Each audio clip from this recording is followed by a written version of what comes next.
Baik, Pak Kiai, mohon maaf tadi terputus sambungan telepon kami. Dan Pak Kiai membicarakan tentang keistimewaan Nabi Muhammad SAW. Tadi sudah sempat dibacakan Quran Surah Al-Ahzab ayat yang ke-21 sampai ayat yang ke-22 bahwa telah diperlihatkan suri teladan yang baik dari Rasulullah Muhammad SAW. Apa saja yang akan jadi topik pembicaraan kita di kesempatan sore hari ini, Pak Kiai? Kami persilahkan untuk menyampaikan tausiah singkatnya. Assalamualaikum warahmatullahi wabarakatuh. Alhamdulillah allazi hadana li hadza wa ma kunna linahtadiya laula an hadanallah. Asyhadu an la ilaha illallah wa asyhadu anna Muhammadar Rasulullah. Wassalatu wassalamu ala asyrafil anbiya'i wal mursalin wa ala alihi wa sahbihi ajmain, amma ba'd. Para pendengar Radio Republik Indonesia Stasiun Makassar yang saya hormati,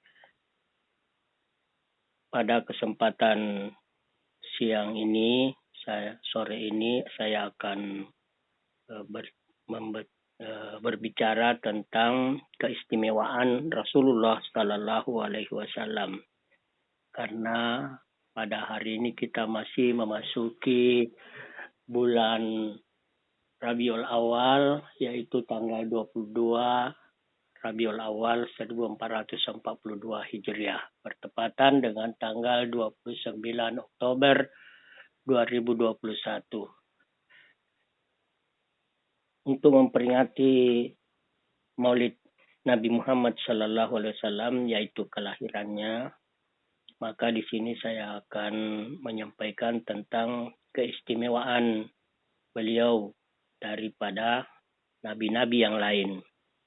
Sebagaimana hadis Rasulullah Sallallahu Alaihi Wasallam yang diriwayatkan oleh Muslim, beliau bersabda, "Udiltu alal anbiya'i bisittin, wa utitu jawami'ul kalim, wa nusirtu birru'bi, wa uhilat li al-ganaim, wa ju'ilat li al-ardu tahuran wa masjidan, wa ursiltu ilal khalqi kafatan, wa khutima bi an-nabiyun." Rawahu Muslim. Artinya, aku dilebihkan dari nabi-nabi dengan 6 hal. Pertama, aku dikaruniai kemampuan menggunakan jawami'ul kalim, yaitu kalimat ringkas tuntas. 2, aku ditolong dengan digetarkannya hati musuh.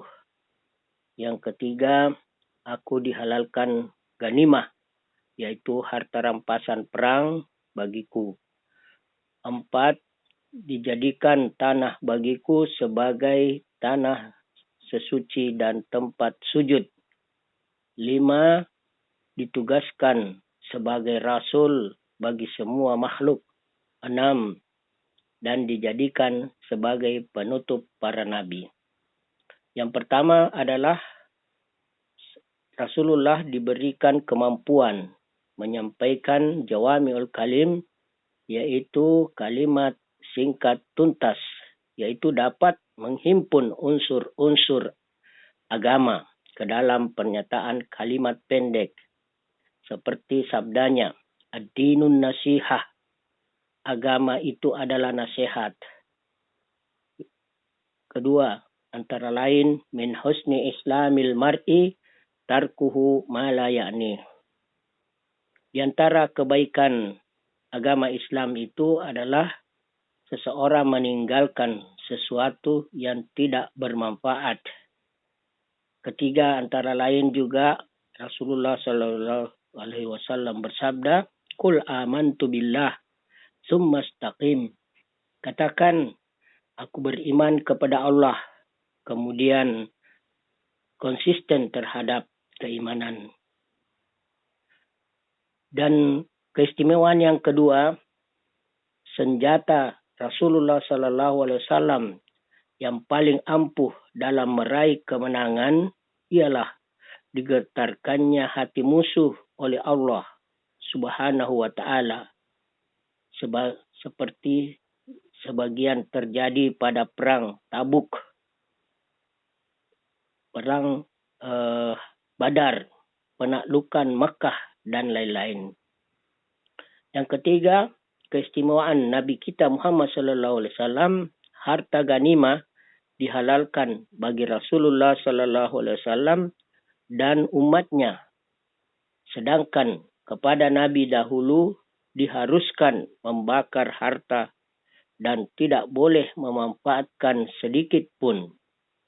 Allah Subhanahu wa taala berfirman di dalam Al-Qur'an surah Al-Anfal ayat 69, "Fakulu mimma ganimtum halalan thayyiban wattaqullah innallaha ghafurur rahim." Maka makanlah dari sebagian harta rampasan perang yang telah kamu peroleh sebagai makanan yang halal lagi baik. Dan yang keempat, keistimewaan Nabi kita Muhammad sallallahu alaihi wasallam adalah dibolehkannya bertayamum dengan debu dikala tidak ada air atau terhalang menggunakannya karena sakit, sebagai kemudahan bagi umat Islam dan untuk menghilangkan kesempitan. Demikian pula diizinkan melakukan salat bila tiba waktunya di bumi mana saja, masjid atau bukan. Firman Allah dalam Al-Quran surah Al-Ma'idah ayat 6, "Fa illam tajidu ma'an fatayammamu sa'idan tayyiban." Maka apabila kamu tidak mendapatkan air, maka bertayamumlah dengan debu yang bersih dan baik. Yang kelima, risalah atau tugas kerasulan Nabi Muhammad sallallahu alaihi wasallam adalah risalah yang bersifat umum dan lagi abadi. Karena itu Rasulullah mengatakan, "Wa ursiltu ilal khalqi kafatan." Saya ini diutus kepada seluruh makhluk di alam semesta ini. Sebagaimana firman Allah dalam Al-Quran surah As-Saba ayat 28. "Wa ma arsalnaka illa kafatan linnas basyiran wa nadhiran walakin aktsarun nasi la ya'lamun." Artinya, dan kami tidak utus kamu, hai Muhammad, kecuali untuk seluruh umat manusia sebagai pemberi berita gembira bagi muslim yang beramal baik, balasannya surga, dan pemberi berita ancaman bagi orang kafir yang berdosa, balasannya siksa api neraka. Nauzubillahi min dzalik. Tetapi kebanyakan manusia tidak mengetahuinya. Juga firman Allah di dalam Al-Quran surah Al-Anbiya ayat 107, "Wa ma arsalnaka illa rahmatan lil alamin." Dan kami tidak mengutus kamu, hai Muhammad, kecuali rahmat untuk seluruh alam. Dan keistimewaan yang keenam, yang terakhir, kata Rasulullah, "Wa khutima bi an-nabiyun." Dan saya dijadikan penutup para nabi. Nabi Muhammad SAW itu sebagai penutup para nabi, dan itu merupakan keistimewaan yang diberikan Allah Subhanahu wa taala kepada beliau. Karena sesuatu itu tidak diakhiri kalau tidak dengan yang lebih baik, lebih sempurna, dan lebih menarik. Allah Subhanahu wa taala berfirman di dalam Al-Qur'an surah Al-Ahzab ayat 4, "Wa ma kana Muhammadun aba ahadim mir rijalikum walakin Rasulullah wa khatamun nabiyyin wa kana Allahu bikulli syai'in alima." Artinya, Muhammad itu bukan bapak dari seorang lelaki di antaramu, tetapi dia adalah Rasulullah sallallahu alaihi wasallam dan penutup para nabi. Allah Maha mengetahui segala sesuatu. Demikian kurang lebihnya, mohon maaf. Hadanallahu wa iyyakum ajmain. Wassalamualaikum warahmatullahi wabarakatuh. Waalaikumsalam warahmatullahi wabarakatuh. Dan baik pendengar, untuk Anda yang ingin bergabung, Anda bisa menelpon sekarang juga di 0821 3333 9440. Sekali lagi di 0821 3333 9440. Pak Kiai, tadi disampaikan beberapa keistimewaan Nabi Muhammad SAW. Di antaranya yang pertama tadi adalah kemudahan atau kemampuan menyampaikan kalimat secara singkat dan tuntas. Nah, kita ini sebagai umat Islam diperintahkan untuk meneladani semua yang ada pada diri Rasulullah Muhammad. Kira-kira Pak Kiai, untuk kemampuan menyampaikan kalimat secara singkat dan tuntas ini, apakah dapat juga dipelajari, kemudian dipergunakan oleh umat Islam mencontoh kepada Rasulullah? Ya, maksud daripada kalimat singkat tuntas itu adalah bagaimana kita memahami sabda Rasulullah Sallallahu Alaihi Wasallam, lalu kita amalkan dalam kehidupan kita sehari-hari. Karena kalimat tuntas dan singkat itu bisa memberi manfaat yang sangat besar bagi kehidupan kita, baik secara pribadi maupun secara kekeluargaan atau masyarakat dan seterusnya.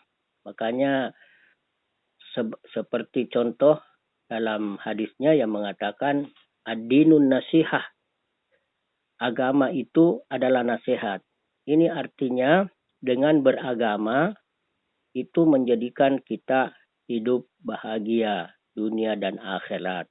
Karena di dalam agama itu mengandung nasihat yang sangat luar biasa. Makanya dengan agama ini kita bisa selamat dunia dan akhirat. Dan yang dimaksud agama di sini hanyalah agama Islam. Karena sesuai firman Allah dalam Al-Quran, Inna dina indallahil Islam. Sesungguhnya agama yang direstui dan diridhoi oleh Allah hanyalah agama Islam. Dan bagi yang tidak memeluk agama Islam atau selain agama Islam, maka amalnya tidak diterima oleh Allah Subhanahu wa taala, sehingga di akhirat kelak dia termasuk orang yang merugi, sebagaimana firman Allah dalam Al-Qur'an, wa may yabtaghi ghairal islami dinan fala yuqbala minhu wa huwa fil akhirati minal khasirin. Artinya barang siapa yang memeluk agama selain agama Islam, maka tidak diterima amalnya. Dan di hari akhirat dia termasuk orang-orang yang merugi. Nauzubillahi min dzalik. Ya, saya kira sampai di situ. Baik. Untuk pendengar tadi yang sudah mendirikan telepon kami, silahkan di 0821 3333 9440. Anda bisa bergabung sekarang juga ya. Kita berbicara tentang keistimewaan Nabi Muhammad SAW. Nah, salah satu keistimewaan yang sempat disebutkan tadi Pak Kiai adalah halalnya ghanimah ya. Ghanimah itu harta rampasan perang. Tapi sebentar, kita akan terima penelpon terlebih dahulu. Assalamualaikum. Waalaikumsalam warahmatullahi wabarakatuh. Baik, dengan Bapak siapa Pak, di mana? Dengan Pak Farudin dari Bone. Pak Ruding di Bone. Silakan Pak. Pak Saparudin di Bone. Mohon maaf Pak Saparudin. Silakan Pak Saparudin. Materinya tadi Pak Ibu menguasai. Ya. Materinya tadi kurang jelas tadi. Keistimewaan Nabi Muhammad SAW Pak Saparudin. Sayang sekali terputus ya. Silakan untuk bergabung di 0821 3333 9440. Pak Ustadz, saya bacakan dulu pesan WhatsApp yang sudah masuk ini. Ada Pak Hamid di Makassar yang ingin ditanyakan oleh Pak Hamid itu tentang sucinya tanah sebagai tempat untuk bersujud. Nah, ini apakah keistimewaan ini hanya berlaku untuk Rasulullah atau juga untuk umat Islam yang lainnya ya? Sebentar kita akan beri tanggapan. Saya ke penelpon dulu Pak Ustadz. Pak Kiai. Assalamualaikum. Waalaikumsalam warahmatullahi wabarakatuh. Pak Saparudin lagi nih Pak ya. Abdullah Sewang. Oh Pak Abdullah Sewang, silakan Pak Abdullah. Ya. Oh, Assalamualaikum Ustaz. Waalaikumsalam warahmatullahi Dalam wabarakatuh. perjalanan Nabi Muhammad SAW lalu banyak rintangan, terutama perang. Banyak perang yang dia hadapi. Tetapi dalam perang itu selamanya kayak dia menang dalam peperangan itu. Dan kalau ada barang rampasannya itu dijadikan apa sebagai yang barang yang dia rampas itu. Ya, minta penjelasannya Ustaz bagaimana barang yang dia rampas itu dan dia selalu menang dalam peperangan. Subhanallah. Assalamualaikum warahmatullahi wabarakatuh. Waalaikumsalam warahmatullahi wabarakatuh. Baik, sambil menantikan penelpon yang lainnya, Pak Kiai, kita beri tanggapan dulu untuk Pak Abdullah Sewang di Makassar. Apakah selamanya Rasulullah ketika berperang itu memenangkan peperangan tersebut? Dan harta rampasan perangnya itu dijadikan apa, Pak Kiai? Silahkan, Pak. Ya, sebenarnya pada prinsipnya semua perang yang dilakukan oleh Rasulullah SAW beserta umatnya itu mendapatkan kemenangan dari Allah Subhanahu wa Ta'ala, karena Allah sudah berjanji di dalam Al-Quran, firman-Nya yang mengatakan kam min fi'atin qalilatin galabat fi'atan katsiratan biiznillah. Artinya betapa banyak golongan yang kecil atau sedikit bisa mengalahkan golongan yang besar atau banyak dengan izin Allah. Nah, ini perlu kita garis bawahi di sini, dengan izin Allah. Dengan izin Allah itu artinya kalau kita bersandar kepada Allah betul-betul dengan iman yang kuat dan kepatuhan yang penuh kepada Allah dan Rasul-Nya. Tetapi di antara perang yang dikalahkan oleh musuh, yang dimenangkan oleh musuh dan dikalahkan dikalah dari kelompok umat Islam, itu perang Uhud. Kenapa? Karena ketika Rasulullah menyuruh untuk tidak meninggalkan Jabal Uhud yang ada di atas, yaitu kelompok pemanah, tetapi mereka tidak taat. Artinya karena terpengaruh oleh harta rampasan yang ada di bawah, sehingga mereka meninggalkan Jabal Uhud, lalu mereka diserang dari belakang, sehingga perang ini dimenangkan oleh musuh karena ketidakpatuhan oleh umatnya pada perintah Rasulullah Sallallahu Alaihi Wasallam. Karena seandainya mereka patuh, pasti dimenangkan. Adapun harta rampasan yang berupa ganimah itu dihalalkan oleh Allah dalam Al-Quran, sebagaimana firman-Nya, fakulu mimma ganimtum halalan thayyiban wattaqullah innallaha ghafurur rahim. Artinya, maka makanlah dari sebagian harta rampasan perang yang telah kamu peroleh sebagai makanan yang halal lagi baik. Karena dahulunya kepada nabi-nabi sebelumnya tidak boleh dimanfaatkan sedikit pun, bahkan disuruh membakar karena dianggap itu tidak halal atau haram. Tetapi setelah Rasulullah datang, ini dihalalkan. Karena yang bisa menghalalkan dan mengharamkan itu hanya Allah Subhanahu wa Ta'ala. Kita tidak boleh menghalalkan yang haram ataupun sebaliknya mengharamkan yang halal. Saya kira demikian. Baik, sebelum menjawab untuk Pak Hamid di Makassar yang menanyakan tentang sucinya tanah sebagai tempat sujud, itu apakah berlaku hanya untuk Rasulullah atau untuk seluruh umat Islam? Kita terima dulu penelpon berikut ini ya, Pak Kiai. Assalamualaikum. Waalaikumsalam. Ya, dengan Bapak siapa Pak, di mana? Pak Yakub di Polman. Pak Yakub di Polman, silakan Pak Yakub. Apa temanya? Temanya keistimewaan Nabi Muhammad SAW. Silakan Pak. Begini karena kami tidak menerima di sini RRI. Ya. Jadi tidak tahu anunya, tidak tahu judul temanya. Iya. Yang saya mau tanyakan ini salah sunat. Salat sunat ya? Iya, boleh kan? Boleh Pak. Boleh, silakan Pak. Ya.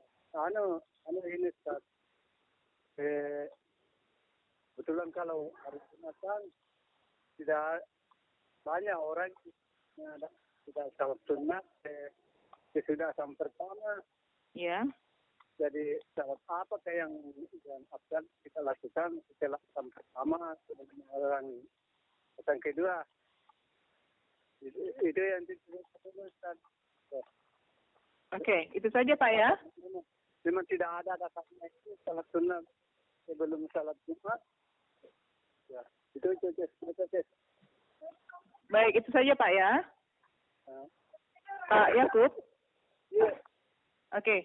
Pak Yakub, terima kasih Pak Yakub sudah bergabung. Pak Kiai, salat yang afdal dilakukan setelah azan pertama ini sepertinya berlaku pada salat Jumat Pak ya? Ya, salat azan pertama dan azan kedua. Iya. Silakan Pak Kiai. Pertanyaannya coba tolong diulang. Salat apakah yang afdal dilakukan setelah azan pertama? Ya. Salat setelah azan pertama. Ya. Iya. Salat apakah? Begitu maksudnya. Iya, Pak. Ya, saya kira tidak ada salat selain salat sunat sesudah azan ya. Sesudah itu baru salat wajib ya, dan sesudah azan ya kita disunatkan untuk melakukan salat sunat ya, karena itu dinamakan salat sunat qabliyah ya. Qabliyah itu artinya sebelum salat wajib ya, sebelum dan sesudah salat wajib itu disebut salat sunat ba'diyah ya, sesudah salat wajib. Adapun salat Jumat itu adalah pengganti salat duhur, hanya saja dilakukan di hari Jumat karena hari Jumat ini adalah hari rayanya umat Islam yang sepekan sekali. Jadi hari raya pekan, karena ada 3 hari raya bagi umat Islam. Ada hari raya tahunan yaitu Idul Fitri dan Idul Adha, dan ada hari raya pekan yaitu hari Jumat. Makanya di hari Jumat itu kita lakukan sholat Jumat sebagai pengganti sholat duhur. Dan di sholat Jumat itu ya sama sholat hari raya 2 rakaat dengan jahar ya, jahar, dan didahului dengan khutbah Jumat, tidak seperti sholat raya tahunan yaitu khutbahnya dilakukan setelah sholat Id, baik Idul Adha maupun Idul Fitri. Jadi sesudah azan itu disunahkan kita sholat sunat, namanya sunat qabliyah, dan itu ada hadisnya ya. Walaupun di dalam hadis itu tidak disebut sholat Jumat, tetapi pengganti daripada sholat Jumat itu adalah sholat duhur. Saya kira itu kata. Baik, mudah-mudahan cukup jelas ya untuk Pak Yakub di Polman tadi. Nah, kita kembali lagi untuk Pak Hamid di Makassar, Pak Kiai. Apakah tempat sucinya tanah untuk tempat sujud itu hanya berlaku untuk Rasulullah atau untuk seluruh umat Islam, Pak Kiai? Ya, dalam Al-Quran itu kalau disebutkan untuk Rasulullah, maka itu berarti juga untuk umatnya. Ya, seperti ayat Al-Quran mengatakan kul, katakan hai Muhammad. Itu berarti bukan hanya untuk Muhammad, tetapi juga untuk umatnya. Jadi perkataan dalam Al-Quran yang khusus kepada Nabi juga bersifat umum untuk umatnya. Dan di dalam ayat ini juga dinyatakan fa'ilam tajidu, ya itu ada waw di situ. Waw di situ menandakan banyak. Ya, jadi bukan hanya untuk Rasulullah, tetapi juga untuk umatnya. Karena waw itu menunjukkan banyak ya dalam bahasa Arab itu. Fa illam tajidu itu ma'an, fatayammamu itu menunjukkan banyak. Kalau satu fa illam tajid ya, fatayammam ya. Karena ada waw di situ berarti itu menunjukkan banyak. Banyak itu berarti bukan hanya untuk Rasulullah tetapi juga untuk umatnya. Saya kira itu. Baik. Baik, kita beralih ke penelpon selanjutnya. Assalamualaikum. Waalaikumsalam warahmatullahi wabarakatuh. Dengan Bapak siapa Pak, di mana? Dengan Anwar di Makassar. Pak Anwar di Makassar, silakan Pak Anwar. Assalamualaikum Pak Ustadz. Waalaikumsalam warahmatullahi wabarakatuh. Minta maaf sebelumnya ini, mungkin pertanyaan saya di luar dari materi, boleh tidak? Silakan Pak. Oh ya, begini Pak Ustadz, adik saya dari mimpi saya punya orang tua almarhumah. Nah, dia kadang setelah bangun langsung salat 2 rakaat salat tahajud. Iya. Itu apa benar itu? Dan apa yang mesti anak-anak ini kita lakukan untuk orang tua almarhumah setelah dari mimpi? Pertanyaan kedua, bagaimana pandangan kedudukan Islam ini kalau seseorang kita menabung di bank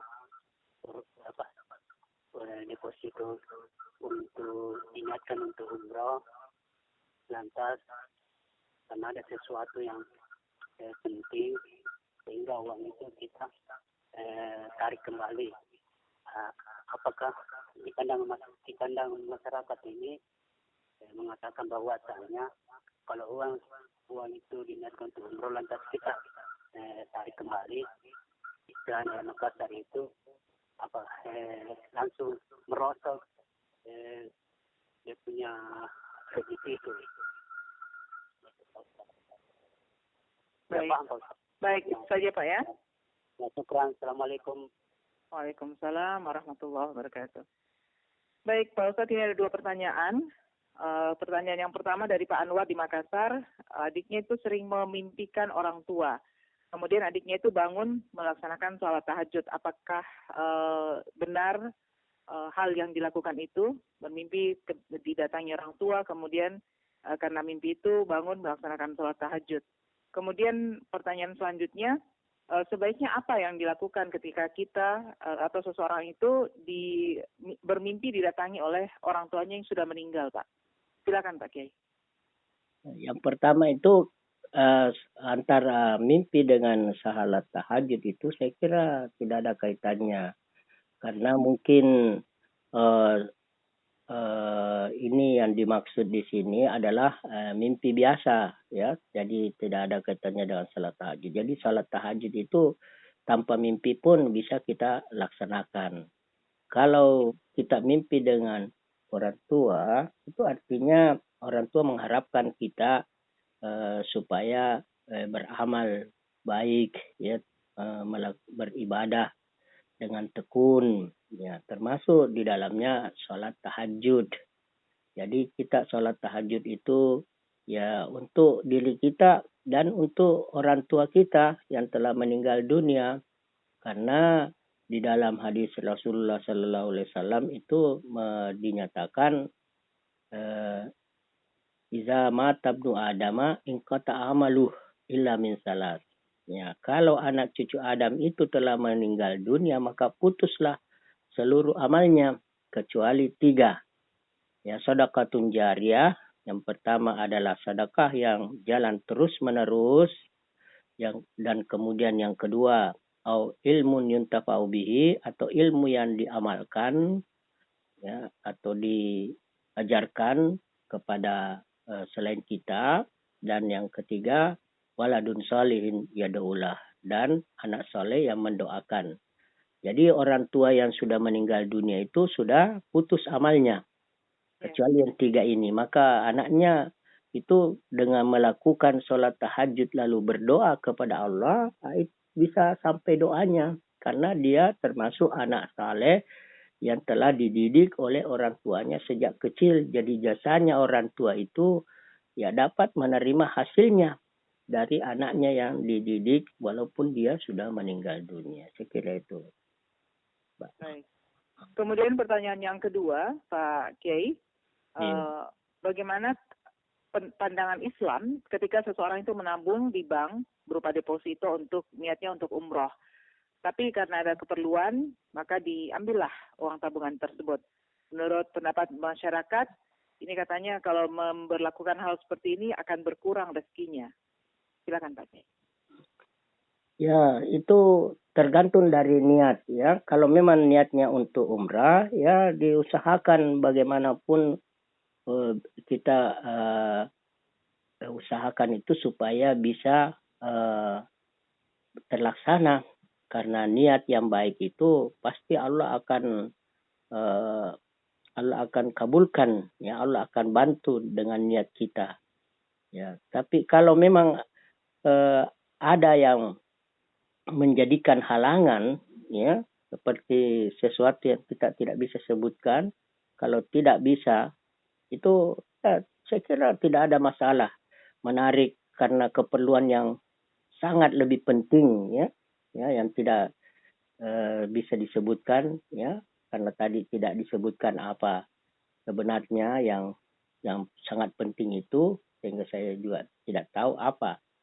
Ya, kalau memang sesuatu yang terpaksa, maka boleh kita batalkan niat itu dan kita gantikan pada kesempatan yang lain, karena semua yang yang wajib kalau terpaksa maka wajib itu bisa menjadi tidak wajib. Ya, saya kira itu. Baik. Mudah-mudahan cukup jelas ya untuk Pak Anwar tadi di Makassar. Pak Kiai, kita masih punya beberapa menit waktu ke depan ini ya. Buat Anda yang ingin bergabung, kembali kami undang di 0821-3333-9440. Ada Pak Umar di Makassar, ini melalui pesan WhatsApp. Kita disuruh meneladani, Assalamualaikum Pak Kiai. Waalaikumsalam warahmatullahi wabarakatuh. Kita disuruh atau diperintahkan untuk meneladani Rasulullah Muhammad SAW. Tapi ada orang yang berkata bahwa kita sudah tidak hidup lagi di zaman Nabi. Bagaimana menyikapi orang yang mengatakan hal seperti ini, Pak Kiai? Apakah orang ini termasuk orang yang berdosa atau seperti apakah agama memandang orang ini? Silakan Pak Kiai. Ya, ini seperti kalimat yang mengatakan kita lagi bukan di zaman Nabi, tetapi kan sabda Nabi itu berlaku untuk sepanjang masa, sepanjang zaman sampai hari kiamat. Jadi bukan hanya berlaku pada masanya, tetapi masa sesudah Nabi Muhammad SAW. Jadi kalau ada yang mengatakan seperti itu sudah salah besar, karena Nabi itu lebih cinta kepada kita kalau kita mencintai Nabi Muhammad SAW sementara kita tidak melihatnya, sehingga Rasulullah itu sangat rindu kepada kita bagi kita yang beriman kepadanya dan taat kepadanya sementara kita tidak melihatnya. Jadi jangan dikatakan bahwa kita lagi tidak sesuai dengan zaman Nabi. Cuma yang perlu kita garis bawahi di sini adalah masalah keduniaan, masalah urusan dunia. Karena di zaman Nabi seperti tidak ada mobil, tidak ada kapal terbang, tidak ada HP dan lain sebagainya, itu bisa kita manfaatkan. Itu yang boleh kita ikuti, bahwa di zaman Nabi itu memang tidak ada yang seperti itu. Tapi kalau masalah ibadah, itu tidak boleh kita keluar dari petunjuk Nabi. Tapi kalau di luar daripada ibadah, ya seperti urusan keduniaan, ya yang tidak ada di zaman Rasul, maka boleh kita ikuti zaman. Karena Rasulullah pernah mengatakan, antum a'lamu bi umuri dunyakum. ya kamu lebih tahu urusan duniamu, masalah ilmu pengetahuan yang berkembang, pikiran yang berkembang, dunia yang berkembang. Nah, itu kita diberi kebebasan penuh selama tidak bertentangan dengan dalil atau hadis atau ayat Quran. Tetapi kalau masalah urusan keagamaan, ya hablum minallah, itu harus kita ikut Nabi penuh 100%. Ya, dalam hadisnya mengatakan, amma umur dinikum, kalau berurusan keagamaan itu kembalikan kepada saya. Karena di dalam syariat itu dikatakan bahwa masalah ibadah hablum minallah itu pada dasarnya adalah haram, tidak boleh kecuali ada dasarnya. Adapun urusan muamalah yang malah urusan keduniaan pada dasarnya adalah boleh, ya, kecuali ada larangannya. Saya kira itu pendapat. Baik, mudah-mudahan sudah cukup jelas untuk Pak Umar tadi di Makassar ya. Dan itu adalah pertanyaan yang terakhir Pak Kiai. Kita akan segera mengakhiri kebersamaan kita dalam Titian Ilahi untuk episode yang ke-1049 ini. Ada hal-hal yang ingin disampaikan sebagai penutup kebersamaan kita dan juga pembacaan doa. Silakan Pak Kiai. Ya, baik.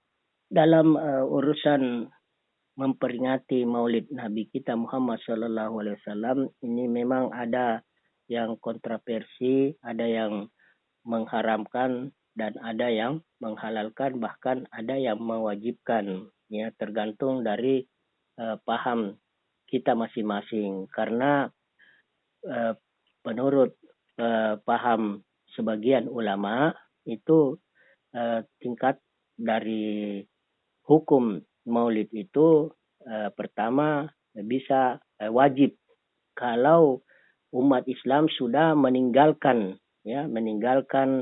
petunjuk Nabi Muhammad SAW, sudah jauh dari ajaran Nabi. Dengan adanya Maulid, mereka bisa sadar kembali kepada ajaran yang sebenarnya. Itu wajib. Tapi kalau mereka tetap melaksanakan, lalu dengan Maulid maka menambah keimanan, menambah ketaatan kepada Rasulullah, maka itu adalah sunnah.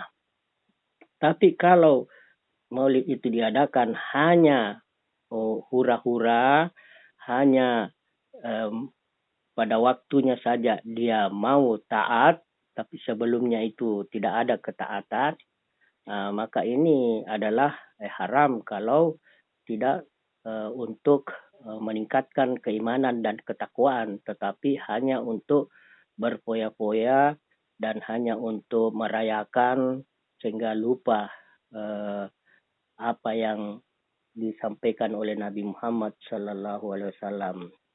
Dan dalil daripada Maulid ini di antara ulama mengatakan itu faksusil qasasah, ya, kisahkanlah beberapa kisah. Jadi kita mengadakan Maulid ini untuk mengenang ya kisah Nabi Muhammad SAW. Tapi kalau Nabi Muhammad memang tidak melakukan, hanya karena dia yang punya kisah sendiri, sehingga dia hanya melakukan puasa pada hari Senin untuk memperingati kelahiran Nabi kita Muhammad SAW.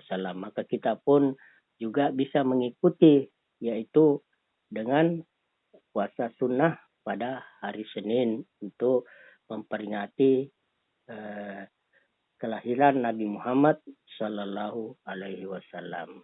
Saya kira itu yang dapat saya sampaikan. Jadi kita tidak perlu menyalahkan antara satu dengan yang lain, tetapi kita mengikuti paham kita yang sesuai ada dasarnya, yaitu dasar hukumnya baik dari Al-Quran maupun dari Nabi kita Muhammad Sallallahu Alaihi Wasallam. Kalaupun ada perbedaan, maka kembalikan kepada Quran dan hadis, sebagaimana dalam firman-Nya, wa in tanaza'tum fi syai'in farudduhu ilallahi war rasul. Kalau kamu berselisih atau berbeda paham, maka kembalikan kepada Allah dan Rasul-Nya, yaitu Al-Quran dan Al-Hadis. Demikian yang dapat saya sampaikan, dan mari kita tutup doa dengan doa. A'udzubillahi minasyaitonirrajim. Bismillahirrahmanirrahim. Alhamdulillahirabbil alamin, hamdan na'imin, hamdan syakirin, hamdan yuafi ni'mah wa yukafi mazidah. Rabbana lakal hamdu kama yanbaghi li jalali wajhika wa azimi sultanik. Allahumma salli ala Muhammad salatan takshifu biha humumana wa gumumana wa taqdi biha duyunana wa tufarriju biha anna ma nahnu fih.